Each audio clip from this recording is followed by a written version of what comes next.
सब कुछ संपूर्ण पवित्र हो रहे हैं।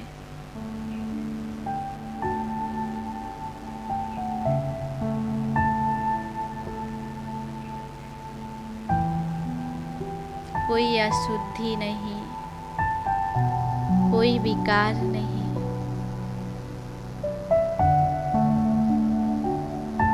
चारों ओर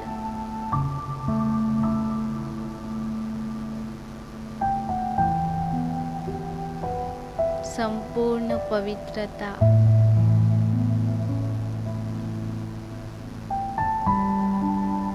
पवित्रता के सागर स्वयं आए हैं इस पतित पुरानी मायावी दुनिया को पावन बनाने।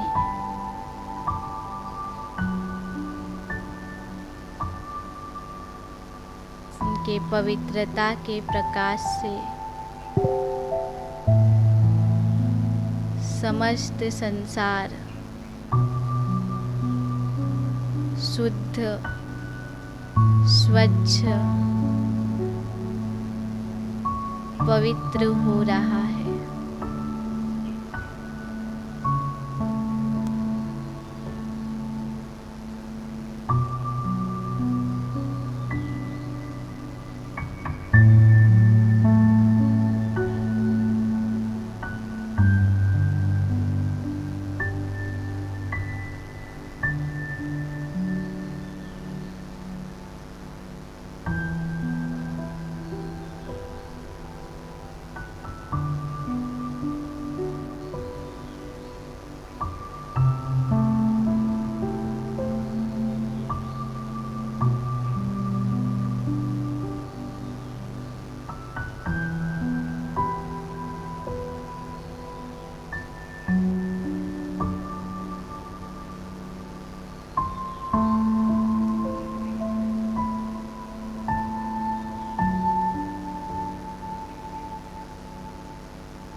ओम शांति।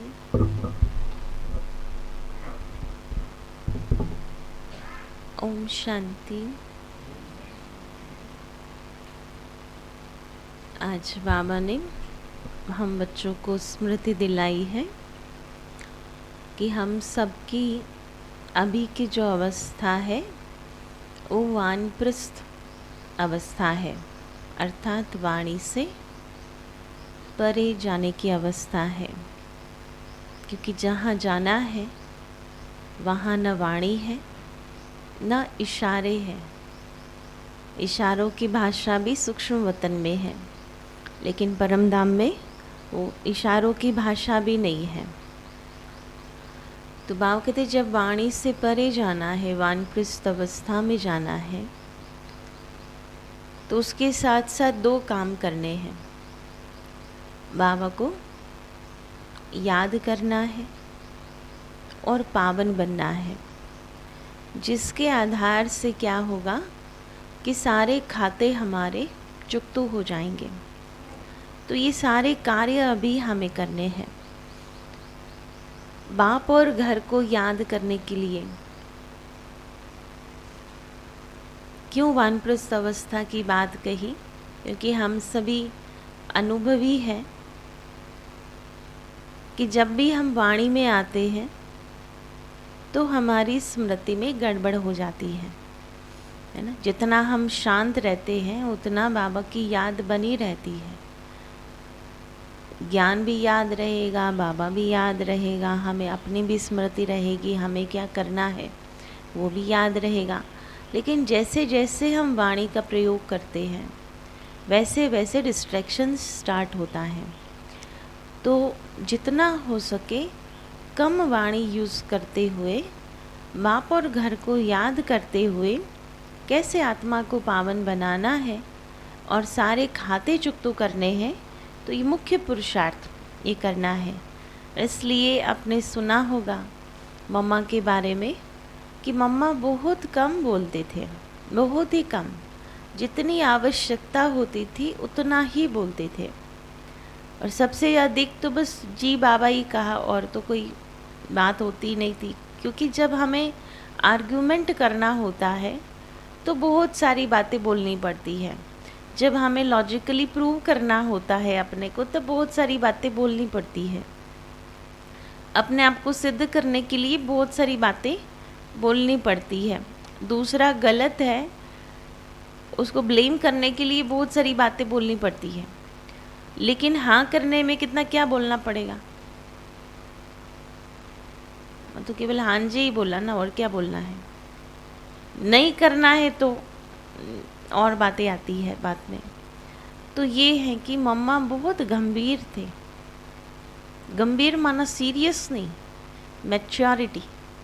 किसके सामने क्या बोल रहे हैं, क्या कर रहे हैं। जैसे कई बार बच्चे बाबा से बैडमिंटन खेलते थे और कभी जीत भी जाते थे। बाबा तो शतरंज भी खेलता था, बच्चे वो उनके साथ वो भी खेलते थे। तो कभी खुशी खुशी मम्मा को आकर कहते थे कि आज हमने बाबा को जीत लिया। तो मम्मा तुरंत उनको टोकती थी, कहती थी कि कभी ऐसा नहीं कहा जाता कि हमने बाबा को जीत लिया, क्योंकि बाबा को कोई नहीं जीत सकता। ये तो एक छोटा सा खेल है जिसमें आपने कुछ कर लिया, पर उससे बाबा को नहीं जीत सकते। तो ये है कि मम्मा की जो छोटी छोटी शिक्षाएं हुआ करती थी और बाबा के प्रति इतना रिस्पेक्ट बना कर के रखती थी, जिसके कारण बच्चे भी ना बाबा तो थे ही महान, लेकिन बोलने में भी बहुत अटेंशन। एक बार बाबा ने कहा था कि देखो बच्चे अभी रात चल रही है, तो कोई होंगे ऐसे बच्चे, तो मम्मा को जाकर कहते बाबा ऐसे कैसे कह रहे, अभी तो दिन है, और बाबा कहते अभी रात चल रही है। तो फिर मम्मा ने कहा कि बाबा हद का नहीं बोलता, बाबा जब बोलते हैं बेहद की बात बोलते हैं। इसलिए याद रहे कि बाबा कभी असत्य हो ही नहीं सकता। हमारे समझ में कई बातें नहीं आती है तो हम बोल लेते हैं, लेकिन उस स्थान पर, उस ऊंचाई पर बैठकर सोचेंगे तब लगता है कि नहीं ये राइट है। तो काफ़ी सारी ऐसी बातें होती है जो एडमिनिस्ट्रेशन लेवल पर होता है कि ये गलत है, वो गलत है, ऐसा होना चाहिए, वैसा होना चाहिए, जो अलग अलग प्रकार के हम संकल्प चलाते हैं, तो ये याद रहे कि जो बाबा कई बार कहते हैं कि निमित्त किसने बनाया, ने बाबा ने कर बनाया।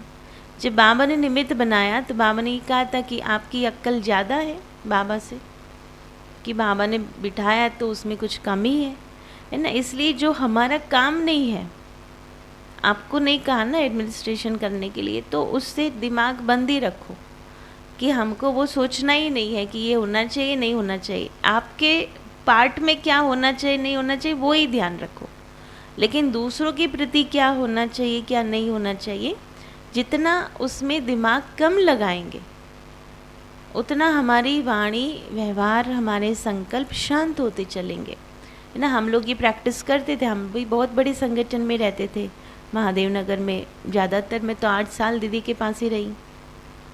तो जो बड़े संगठन में बहुत सारी बातें होती है, लेकिन जो हमारे पार्ट में नहीं है जो बात, उस बारे में कभी सोचते ही नहीं थे कि ऐसा होना चाहिए वैसा। एडमिनिस्ट्रेशन नहीं दिया ना, नहीं तो आप ही कर लो, एडमिनिस्ट्रेशन करना ही है तो ये है कि बहुत ज़्यादा किसी के बारे में सोचना, जो बाबा कहते हैं क्यों क्या कि क्यों में खड़े रहना, वो फिर बहुत संकल्प विकल्प हमारे चलाते हैं। तो ये बहुत सुंदर बात है कि हमें वाणी से परे जाना है। तो इसलिए सारी गड़बड़ी कौन करता है? आप चुप रहे तो कुछ होता है गड़बड़, बोलने से ही तो शुरुआत होती है। और इसलिए कहते हैं, शारीरिक के लिए कहते हैं कि 80 to 85% डिसीज़ वो साइकोसोमेटिक है, मैंने मनोदैहिक रोग हैं। उसी प्रकार हमारी लाइफ में जितने भी प्रॉब्लम्स हैं, उलझने हैं, तकलीफ़ें हैं, समस्याएं हैं, चैलेंजेस हैं, उसका 80-85% रोल वाणी का केवल है। अगर वो नहीं करो तो आपके लाइफ के 80-85% प्रॉब्लम सॉल्व हो जाएंगे, विघ्न ही नहीं आएंगे। तो ये बहुत सुंदर जो बाबा ने आज स्मृति दिलाई है कि अभी वाणी से परे जाने का टाइम है, तो जितना हो सके हमें वाणी यूज़ ही नहीं करनी है। अपने कनेक्शन में कुछ बात हो रही है तो बात बोल दो कि बात करने की बात आती है, बाकी ओवरऑल कोई वाणी चलाने की ज़रूरत नहीं है। तो आज बाबा कहते, मीठे बच्चे, यह तुम सब की वानप्रस्थ अवस्था है। यह तुम सब की वानप्रस्थ अवस्था है। वापस घर जाना है।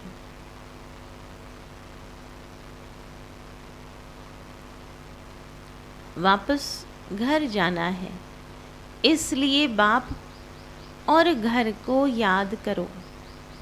इसलिए बाप और घर को याद करो।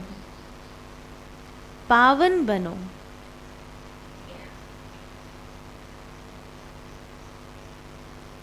सब खाते खलास करो।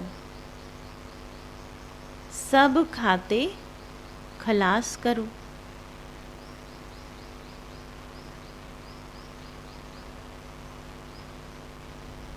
प्रश्न है, बाप ही बच्चों को कौन सा धीरज देते हैं? बाप ही बच्चों को कौन सा धीरज देते हैं?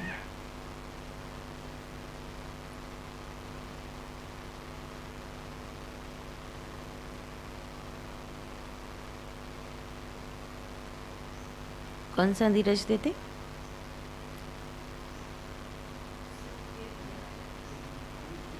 सुख के दिन आए कि आए और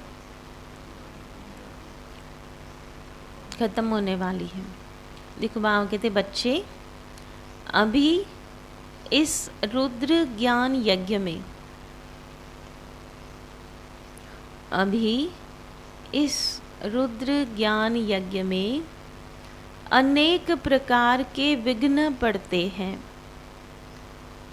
अभी इस रुद्र ज्ञान यज्ञ में अनेक प्रकार के विघ्न पड़ते हैं, परंतु धीरज धरो। परंतु धीरज धरो। जब तुम्हारा प्रभाव निकलेगा,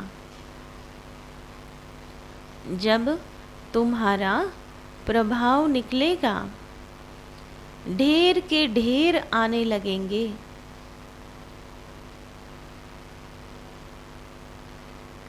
फिर सब तुम्हारे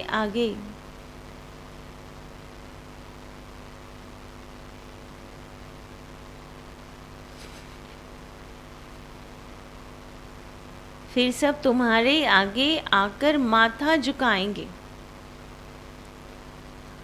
बांधे लियो के बंधन खलास हो जाएंगे। बांधे लियो के बंधन खलास हो जाएंगे। जितना तुम बाप को याद करेंगे, जितना तुम बाप को याद करेंगे, बंधन टूटते जाएंगे। बंधन टूटते जाएंगे। तुम विक्रमाजीत बनते जाएंगे। तुम विक्रमाजीत बनते जाएंगे।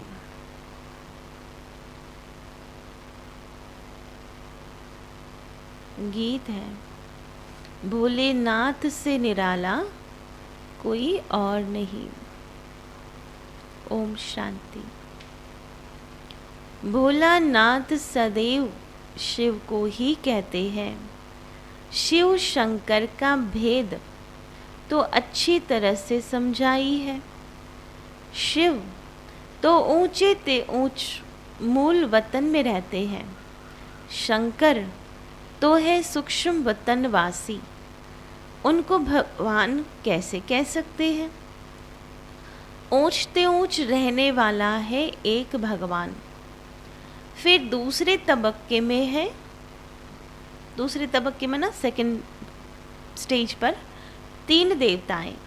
वह है बाप ऊंचे ते ऊंच निराकार। शंकर तो आकारी है। शिव है भोलानाथ ज्ञान का सागर। शंकर को ज्ञान का सागर कह नहीं सकते।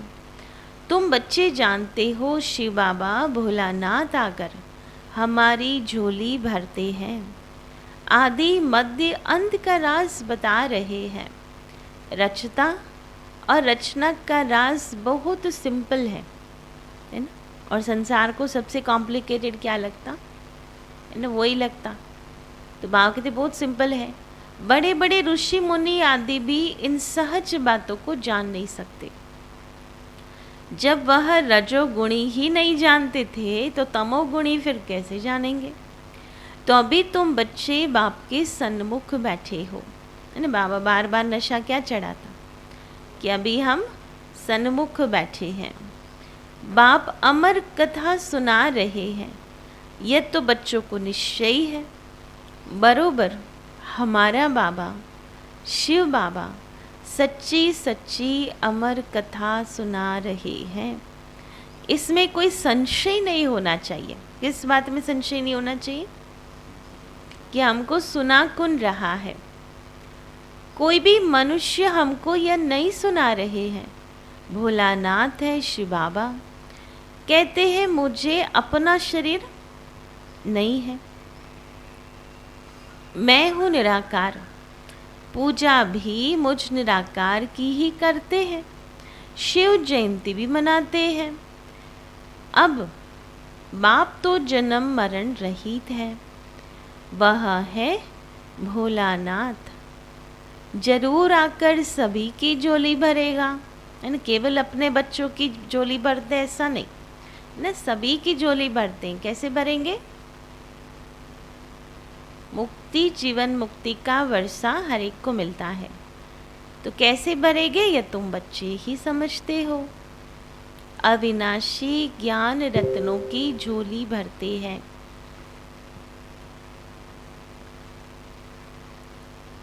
यही नॉलेज है। ज्ञान सागर आकर ज्ञान देते हैं। गीता तो वही एक ही है, परंतु संस्कृत श्लोक तो है नहीं। भोली माताएं संस्कृत आदि क्या जाने, है ना। अगर बाबा ऐसी कोई टफ बातें सुना देते तो क्या समझेंगे, क्या समझ में आएगा। उन्हों के लिए ही भोलानाथ बाबा आते हैं। किसके लिए आते हैं? इन्हें भोली माताओं के लिए आते हैं। ये माताएं तो बेचारी घर के काम में ही रहती है। यह तो अभी फैशन पड़ा है जो नौकरी करती है ना। फैशन पड़ता है नौकरी करती है कि फैशन के लिए नौकरी करनी पड़ती है? क्योंकि एक्सपेंसेस बहुत बढ़ गए।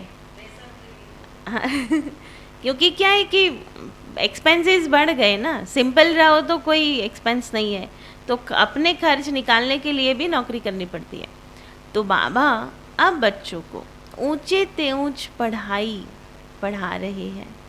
जो बिल्कुल कुछ भी नहीं पढ़े थे उन्हों पर पहले पहले कलश रखते हैं पढ़ाई का, है ना। कितना एक्सट्रीम बाबा, जो बिल्कुल नहीं पढ़े उसके ऊपर कलश है पढ़ाई का। यूं तो भक्तियाँ सीताएं सब है, राम आए हैं किस लिए? रावण की लंका से मुक्त करने, अर्थात दुख से मुक्त करने। फिर तो बाप के साथ घर ही जाएंगे और कहाँ जाएंगे। याद भी घर को करते हैं, हम दुख से मुक्ति पावे। बच्चे जानते हैं बीच में किसी को मुक्ति मिल नहीं सकती, सबको तमो प्रधान बनना ही है। मुख्य जो फाउंडेशन है वह जल जाता है, वह धर्म ही प्राय लोप हो जाता है। बाकी कुछ प्रायः चित्र आदि जाकर रहते हैं, है ना। देवी देवताओं का कुल धर्म चला गया लेकिन उनके चित्र हैं। लक्ष्मी नारायण का चित्र भी गुम हो जाए तो यादगार कैसे मिलेगा। तो बरोबर जानते हैं, क्या जानते हैं, देवी देवताएं राज्य करते थे, उन्हों के चित्र भी अभी तक हैं। बच्चों को इस पर समझाना है। तुम जानते हो लक्ष्मी नारायण बचपन में प्रिंस प्रिंसेस राधे कृष्ण थे, फिर महाराजा महारानी बने हैं। वह है ही सतयुग के मालिक, न कैसे उनका चित्र भी इम्पोर्टेंट है, जिससे पता चले क्या कि भाई इन्हों का कुल होकर गया या राजधानी होकर गई, कैसे वो मालिक थे। फिर बाबा कहते देवताएं कभी पतित दुनिया में पैर नहीं धर सकते। श्री कृष्ण तो है ही वैकुंठ का प्रिंस, वह तो गीता सुना न सके। भूल भी कितनी भारी कर दी है, इतना बड़ा गीता का ज्ञान, है ना, और देने वाला ही उसका ही नाम बदली हो गया, तो कितनी बड़ी गड़बड़ हो गई। कृष्ण को भगवान कहा नहीं जा सकता, वह तो मनुष्य है, देवी देवता धर्म का है। वास्तव में देवताएं ब्रह्मा विष्णु शंकर तो सूक्ष्म वतन में ही रहते हैं या मनुष्य रहते हैं। मनुष्य को सूक्ष्म वतन वासी नहीं कह सकते। ब्रह्मा देवताय नमः, विष्णु देवताय नमः कह देते हैं ना, वह है देवी देवता धर्म। श्री लक्ष्मी देवी, श्री नारायण देवता। मनुष्य को ही 84 जन्म लेने पड़ते हैं। अभी तुम बच्चे जानते हो असल में हम देवता धर्म के थे। वह धर्म बहुत सुख देने वाला था। देवता धर्म सुख देने वाला था। क्यों? क्योंकि देवी गुण जो धारण करते, कहते ना धर्म का मतलब क्या, दुरु धारेती थी धर्म, मना जो धारण किया हुआ है, जो दिव्यता धारण की हुई है, तो वहाँ प्रॉब्लम कहाँ से आएगा। तो सुख देने वाला है। यह कोई कह न सके वहाँ हम क्यों नहीं। यह तो जानते हो ना कि वहाँ एक ही आदि सनातन देवी देवता धर्म था, फिर बाकी और धर्म नंबरवार आते हैं। ये तुम बच्चे समझा सकते हो। यह अनादि बना बनाया खेल है, उसमें फिर सतयुग होगा। भारत में ही होना है, क्योंकि भारत ही अविनाशी खंड है, इसका विनाश नहीं होता है। यह भी समझाना पड़ता है। बाप का जन्म भी यहाँ होता है। उनका है दिव्य जन्म जो मनुष्य सदृश्य नहीं है। तो बाप आए हैं निकालने। अभी तुम सिर्फ और सिर्फ क्या करो, बाप को और घर को याद करो। क्या करना है?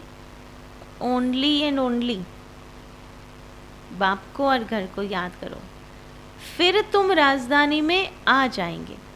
ये तो आसुरी राजस्थान है, बाप ले जाते हैं देवी राजस्थान में, और कोई तकलीफ नहीं देते हैं। सिर्फ बाप और वर्षे को याद करना है ना। जो बाबा रोज कहते तो सारे दिन में कितना याद करते हैं, है ना, कितना याद करते हैं। यह है अजपा जाप। कौन सा अजपा जाप है? बाप और वर्षे को याद करना। मुख से कुछ भी कहना नहीं है, सूक्ष्म में भी कुछ कहना नहीं है, माना संकल्पों के बलबूते भी कुछ नहीं कहना है ना। साइलेंस में बाप को याद करना है, घर बैठे। कहाँ बैठे? कहाँ बैठे? घर बैठे। बांधेलिया भी घर बैठे सुनती है ना, छुट्टी नहीं मिलती है। हाँ, घर बैठे सिर्फ पवित्र रहने की कोशिश करो। क्या करो? बोलो हमको स्वप्न में डायरेक्शन मिलते हैं, पवित्र बनो। अभी मौत सामने खड़ा है, तुम अभी वानप्रस्थ अवस्था में हो। वानप्रस्थ में कभी विकार का ख्याल थोड़े ही होता है। अभी बाप सारी दुनिया के लिए कहते हैं, क्या सभी की वानप्रस्थ अवस्था है, सभी को वापस जाना है तो घर को याद करना है, फिर आना भी भारत में है। मुख तो घर की तरफ ही होगा ना। बच्चों को और कोई तकलीफ नहीं दी जाती, बड़ा सहज है। घर में बैठ बल भोजन बनाओ, है ना, कोई बात की पाबंदी नहीं है। शिव बाबा की याद में कैसे बनाओ भोजन? याद में। घर में भोजन बनाते हो तो पति याद रहता है ना। बाप कहते यह तो पति होगा, पति है, उनको याद करो, जिससे 21 जन्मों के लिए वर्षा मिलता है। अच्छा, कोई को छुट्टी नहीं मिलती है, वहाँ भी रह बाप और वर्षे को याद करो, है ना। किसी को छुट्टी नहीं मिले तो जहाँ भी रहते हो वहाँ याद करो। अपना तो तुम छुटकारा कर लो, बाप से पूरा वर्षा ले सकते हो। धीरे धीरे तो छुटकारा मिलना ही है। हाँ, रुद्र ज्ञान यज्ञ में विघ्न भी ज़रूर पड़ने हैं। आखिर जब तुम्हारा प्रभाव निकलेगा तो तुम्हारे चरणों में माथा टेकते रहेंगे। विघ्न तो पड़ते ही रहेंगे, इसमें धैर्य धरना है। क्या होगा? विघ्न तो पड़ेंगे, लेकिन करना क्या है? धीरज रखनी है, उतावला नहीं होना है। घर बैठे पति आदि मित्र संबंधियों को एक ही बात समझाओ कि बाप का फरमान है, मुझे याद करो, वर्षा लो। क्या समझाओ? कि शिव बाबा को याद करो और वर्षा लो।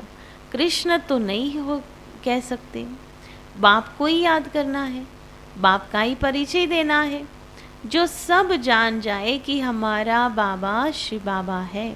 क्या समझे? हमारा बाबा शिव बाबा है। वह भी अभी याद अच्छी रह सकती है।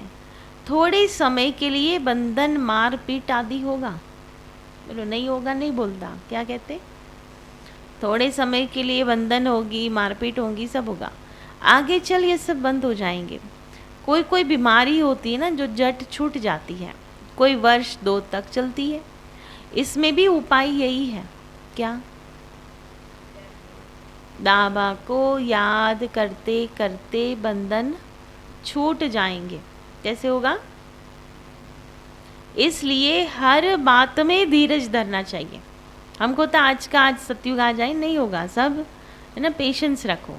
बाप कहते जितना तुम याद करेंगे उतना विकर्म विनाश होंगे, है ना। चाहे कोई भी बंधन है, शारीरिक बंधन, तन का बंधन, मन का बंधन, संबंधों का बंधन, तो वो विकर्मों के परिणाम से है ना। कुछ ना कुछ हमारा कार्मिक अकाउंट से जो है, तो क्या होगा, जितना याद करते जाएंगे वो कम होता जाएगा। तो बाबा कहते बुद्धि टूटती जाएगी। यह विकर्मों के ही भी बंधन है। विकार को ही नंबर 1 विकर्म कहा जाता है। अभी तुम विकर्माजीत बनते हो। विकर्माजीत याद से ही बना जाता है। सभी खाते खलास हो जाएंगे, है ना। याद से क्या होगा, किए हुए विकर्म भी विनाश होंगे, और याद में रहकर कर्म करेंगे तो विकर्म नहीं होंगे। तो सारा ही जो विकर्माजीत बनने का प्रोसेस है वो याद के आधार से ही होना है। फिर सुख का खाता शुरू होगा। व्यापारियों के लिए तो बहुत सहज है, समझते हैं ना, पुराना खाता खलास कर फिर नया शुरू करना है। याद करते रहेंगे तो जमा होता जाएगा। याद नहीं करेंगे तो जमा कैसे होगा? यह भी व्यापार है ना। बाप तो कोई तकलीफ नहीं देते हैं, धक्का आदि कुछ भी खाने का नहीं है, वो तो जन्म जन्मांतर खाते ही आए हैं। अभी सत्य बाप कितना अच्छी रीति समझाते हैं, गॉड ही सत्य बतलाते हैं, बाकी तो सब है झूठ। तो बाबा कहते कंट्रास्ट देखो, बाबा क्या समझाते हैं और मनुष्य क्या समझाते हैं, है ना। तो बाबा क्या कहते हैं कि कंट्रास्ट देखो कि भगवान की श्रीमत क्या है और मनुष्य क्या कहते हैं। यह है ड्रामा, फिर भी ऐसे ही होगा। अभी तुम जानते हो हम सदगति को पाते हैं श्रीमत पर चलने से, नहीं तो इतना उच्च पद नहीं मिलेगा। तुम निमित्त बनते हो स्वर्ग में जाने, वहाँ कोई विकर्म होता नहीं। यहाँ विकर्म होता है तो सजा भी भोगनी पड़ती है। जो श्रीमत पर नहीं चलते हैं उनको भी क्या कहा जाए? श्रीमत पर ना चले उसको क्या कहेंगे बाबा? महामूर्ख। और श्रीमत पर नहीं चले वो बाबा कहते नास्तिक। बल जानते हैं बाबा आस्तिक बनाते हैं, परंतु फिर भी अगर उनकी मत पर न चले तो नास्तिक ठहरे ना। जानते भी है शिव बाबा की श्रीमत पर ही चलना है, परंतु जानते हुए भी न चले तो उनको क्या कहेंगे? श्रीमत है श्रेष्ठ बनने की, सबसे ऊंच ते ऊंच वह सतगुरु है। तो बाप बैठ बच्चों को सन्मुख समझाते हैं। कल्प कल्प समझाया था, बाकी शास्त्र तो सब भक्ति मार्ग के हैं। अनेक ढेर के ढेर शास्त्र है, शास्त्रों की भी बहुत इज्जत रखते हैं। जैसे शास्त्रों की परिक्रमा देते हैं वैसे चित्रों को भी परिक्रमा दिलाते हैं। अब आप कहते इन सभी को भूल जाओ। पता है ना शास्त्रों की परिक्रमा होती है, कोई गिरनार की परिक्रमा रखते हैं, कोई मथुरा में कोई माउंटेन है उसकी परिक्रमा दिलाते हैं। तो खुद नहीं उठा सकते, कोई सिर पर उठाकर चलते हैं, कोई बैलगाड़ी में भर करके सारे शास्त्र फिर उसकी परिक्रमा दिलवाते हैं। तो ऐसी बहुत सारी बातें हैं। तो बाबा कहते एकदम बिंदु बन जाओ, जीरो। जीरो माना वो भी बिंदु, और जीरो माना जैसे कहते ना हम तो इस बात में जीरो है। हमेशा समझो कि कुछ नहीं आता, करने में नहीं समझने में। करना तो सब कुछ है लेकिन हम कुछ नहीं कर सकते है ना। उस समय बाबा याद आएगा कि ये तो बाबा ने कराया, बाबा की शक्ति से हुआ, है ना। जब हम समझने लगते हैं ना कि हम ही श्रेष्ठ हैं तो फिर वहाँ अभिमान हो जाता। तो एकदम ज़ीरो बन जाओ, बिंदी लगा दो और कोई बात सुनो ही नहीं। Hear no evil, see no evil, talk no evil. कुछ भी नहीं बोलना है, ना किसी के बारे में, ना किसी वस्तु के बारे में, ना किसी सिस्टम के बारे में, ना कुछ भी नहीं, है ना। हमें कुछ बोलना ही नहीं। एक बाप के सिवाय दूसरे कोई की बात मत सुनो, ना पूछे तो बोलो, नहीं तो मौन। अशरीरी बन जाओ और सब कुछ भूल जाओ। तुम आत्माएं शरीर के साथ सुनती हो। बाप आकर ब्रह्मा द्वारा समझाते हैं, बच्चों को सद्गति का मार्ग बतलाते हैं। बल पहले भी कितने यत्न किए, परंतु मुक्ति, जीवन मुक्ति कोई चक्र नहीं सके। माना कितने यत्न किए, परंतु मुक्ति, जीवन मुक्ति कोई चक्र नहीं सके, मैंने समझ नहीं सके।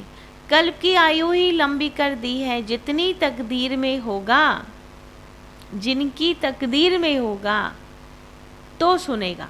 कौन सुनेगा? भाग्य चाहिए सुनने के लिए, नहीं तो यहाँ बैठे भी सोए रहेंगे, है ना, सुन नहीं सकेंगे। तो ये है कि भाग्य चाहिए सुनने के लिए। तकदीर में नहीं है तो आ भी ना सके। एक तो आएंगे ही नहीं, एक है आए तो सो रहे हैं, तो भी ज्ञान सुन नहीं रहे हैं। तो सेम ही हुआ, आए नहीं आए बरोबर है। यहाँ भी तकदीर की बात है। आप समझाते हैं कितना सहज है। कोई कहते हमारा मुख नहीं खिलता सेवा के लिए। अरे इतनी सहज बात है, बाप और वर्षे को याद करो। उनको ही संस्कृत में कहते हैं मन मना भव। शिव बाबा है सभी आत्माओं का बाप। कृष्ण को बाप नहीं कह सकते। ब्रह्मा भी बाप है सारी प्रजा का। आत्माओं का बाप बड़ा या प्रजा का बाप बड़ा? कौन बाप बड़ा? बड़े बाबा को याद करने से प्रारब्ध स्वर्ग का वर्षा मिलेगा। आगे तुम्हारे पास बहुत आएंगे। जाएंगे कहाँ? कहाँ जाएंगे? हमको अभी कितना टेंशन रहता, कब आएंगे ना। स्टूडेंट्स बाबा कहते कहाँ जाएंगे, आते रहेंगे। जहाँ बहुत लोग जाते हैं तो एक दो को देख बहुत घुस पड़ते हैं, है ना। इसलिए देखा होगा जहाँ सेंटर्स पर भी जहाँ बहुत संख्या होती है ना, फिर संख्या पर अटेंशन नहीं देना पड़ता, फिर तो ऑटोमेटिक आते जाते हैं, क्योंकि ऑलरेडी एक माहौल बन गया ना, फिर उसमें एड ऑन होते जाते हैं। पर जब नहीं होते हैं तो वहाँ मेहनत करनी पड़ती है। तुम्हारे में भी वृद्धि को पाते रहेंगे। विघ्न कितने भी आए, उन खिटपिट से पास होकर अपनी राजधानी तो स्थापना करनी ही है। राम राज्य स्थापन कर रहे हैं। राम राज्य है नई दुनिया। तुम जानते हो हम अपने ही तन मन धन से भारत को स्वर्ग बना रहे हैं श्रीमत पर। ये भी नहीं कि अपनी मन मर्जी से तन मन लगा देना है, धन लगा देना है। श्रीमत के अनुसार लगाया तो।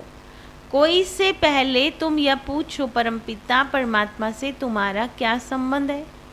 प्रजापिता ब्रह्मा से क्या संबंध है? यह है बेहद का बाप।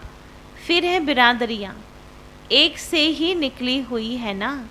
परम पिता परमात्मा ने प्रजापिता ब्रह्मा द्वारा सृष्टि रची है, अर्थात पतित से पावन बनाया है। दुनिया कुछ भी नहीं जानती। हम सो पूज्य, हम सो पुजारी गाते हैं, परंतु वह फिर भगवान के लिए कह देते। अगर भगवान ही पुजारी बने तो फिर कौन पूज्य बनावे? ये पूछना चाहिए।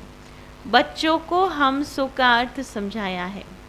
हम सो शूद्र थे, अब हम सो देवता बन रहे हैं। चक्र को तो याद कर सकते हो ना। गाया भी जाता है फादर शोज सन, फिर सन शोज फादर। अच्छा, मीठे मीठे सिकिलदे बच्चों प्रति माता पिता बाप दादा का याद प्यार और गुड मॉर्निंग। रूहानी बाप की रूहानी बच्चों को नमस्ते।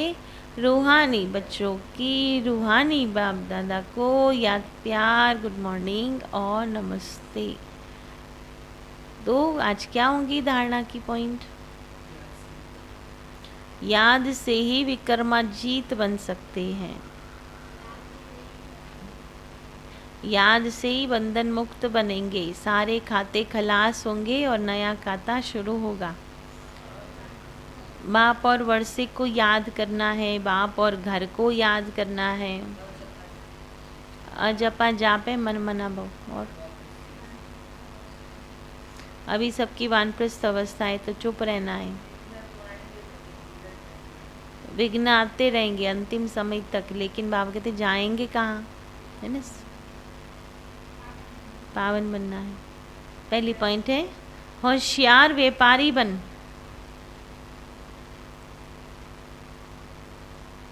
होशियार व्यापारी बन, पुराने सब खाते खलास कर, सुख का खाता शुरू करना है।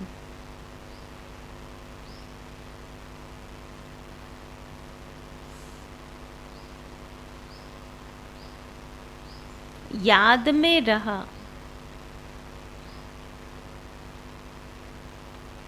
याद में रह, विकर्मों के बंधन काटने हैं। याद में रहकर विकर्मों के बंधन काटने हैं। धीरज धरना है।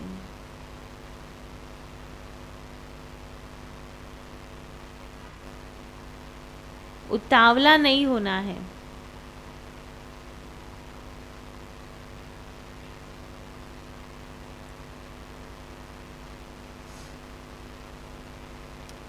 घर में बैठ भोजन बनाते, घर में बैठ भोजन बनाते, हर कर्म करते बाप की याद में रहना है। हर कर्म करते बाप की याद में रहना है। बाप जो अविनाशी ज्ञान रत्न देते हैं,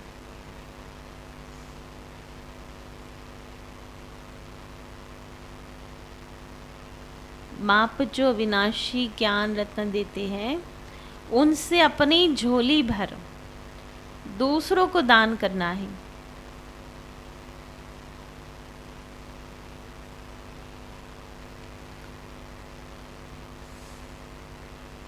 वरदान, साक्षी बन माया के खेल को मनोरंजन समझकर देखने वाले।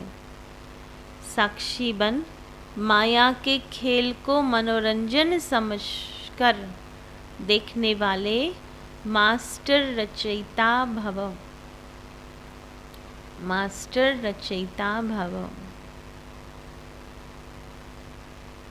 तो बाबा कहते माया कितने भी रंग दिखाए, मैं मायापति हूँ। माया रचना है, मैं मास्टर रचयिता हूँ। इस स्मृति से माया का खेल देखो, खेल में हार नहीं खाओ। साक्षी बनकर मनोरंजन समझकर देखते चलो तो फर्स्ट नंबर में आ जाएंगे। उनके लिए माया की कोई समस्या नहीं लगेगी, कोई क्वेश्चन नहीं होगा। सदा साक्षी और सदा बाप के साथ की स्मृति से विजयी बन जाएंगे। स्लोगन है मन को शीतल, मन को शीतल, बुद्धि को रहम दिल और मुख को मृदु बनाओ। मन को शीतल, बुद्धि को रहम दिल और मुख को मृदु बनाओ, अर्थात मीठा बनाओ। ओम शांति। तो आज का स्वमान है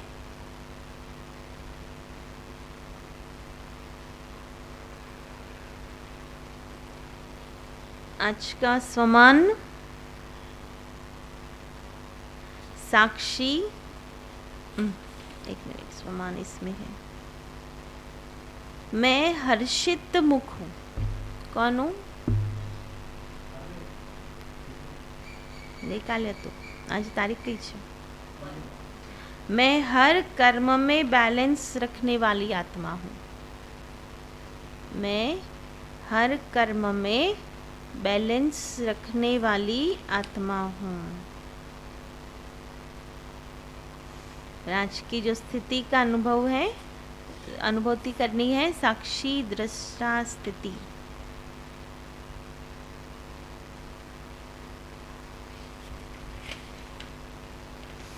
फिर मम्मा की आज की पॉइंट है, मम्मा ने प्रैक्टिकल जीवन में कैसे बैलेंस रखकर चले वह हर कर्म में सिखाया।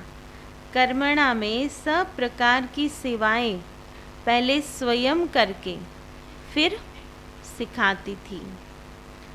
तो मम्मा के अनुभव से मम्मा हर काम, भोजन भी बनाती थी तो किराना भी साफ करती थी, तो यज्ञ की संभाल भी करती थी, है ना।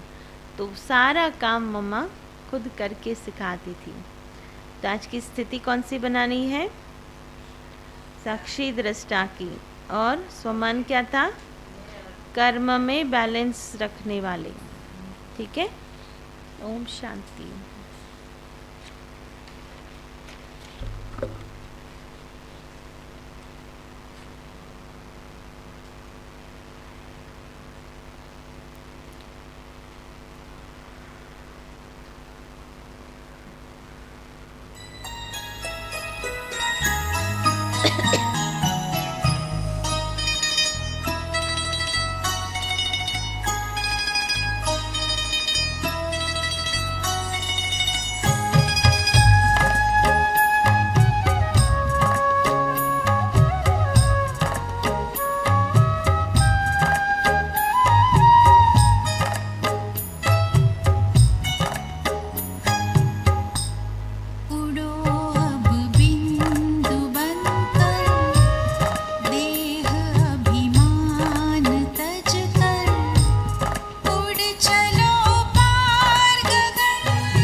ओम शांति। शांति बहन। ओम शांति बहन।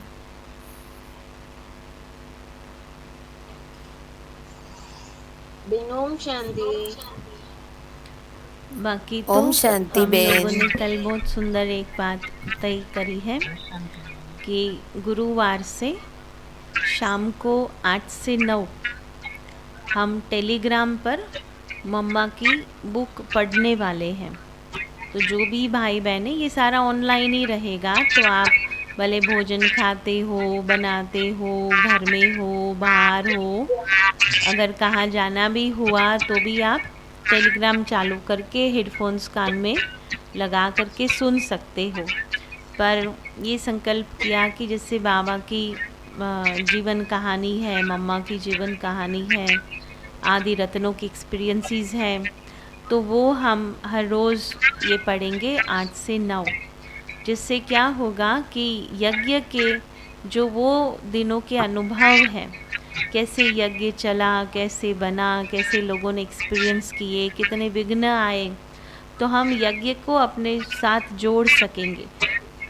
तो जो भी भाई बहनें हैं, हर एक को लॉगिन होना है, उसका अलग से प्रेजेंट मार्क लगेगा।